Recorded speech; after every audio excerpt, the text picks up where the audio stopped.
Mais ce qui rend le plus fier la patronne, c'est sa capacité à faire changer les mentalités. Je pense que j'ai essayé un peu de pousser les lignes, indirectement.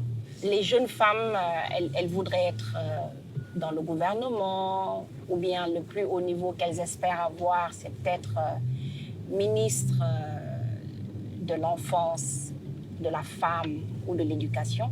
Mais plutôt aujourd'hui, imaginer qu'elles peuvent entièrement diriger une entreprise.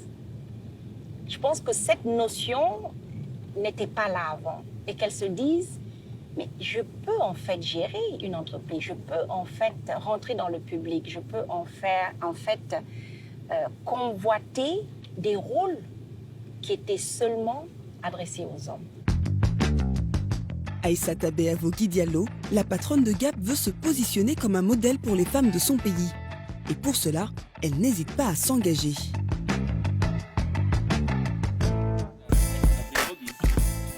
Autour de la mine, Aïssata Beavogui multiplie les initiatives pour aider les populations locales. Des initiatives qu'elle consacre principalement aux femmes, comme ici, dans le village de Tinglita. Elle finance un atelier de couture. On a sollicité les jeunes filles, là c'est pas vraiment les femmes, c'était les jeunes filles du village pour les doter d'une activité génératrice de revenus, les permettre d'être beaucoup plus autonomes et à travers ça, non seulement servir GAC, mais servir d'autres sociétés de la place. Cet atelier, Aïssata Beavogui Diallo l'a conçu il y a quelques mois.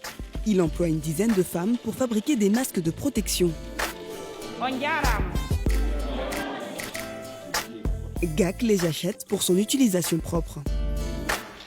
Donc voilà le produit fini actuellement. C'est amélioré par rapport au départ, parce que nous, quand on a commencé, il fallait produire les masques rapidement. On était en pleine lutte contre la pandémie, on a fait avec les moyens du bord, on est allé au marché, on a acheté. Donc voilà. À terme, Aïssata Beavogui aimerait aller beaucoup plus loin. Ailleurs. On est en train de réfléchir comment les supporter au-delà du Covid. C'est comment les inscrire dans un développement durable, dans quelque chose de plus soutenable à travers notre société. Mais on est en train de réfléchir dessus pour voir si on peut les équiper mieux à ce qu'elles produisent nos PPE, c'est-à-dire nos équipements de protection. Pour elle, aider les femmes, c'est le meilleur moyen d'avoir un impact sur l'économie locale.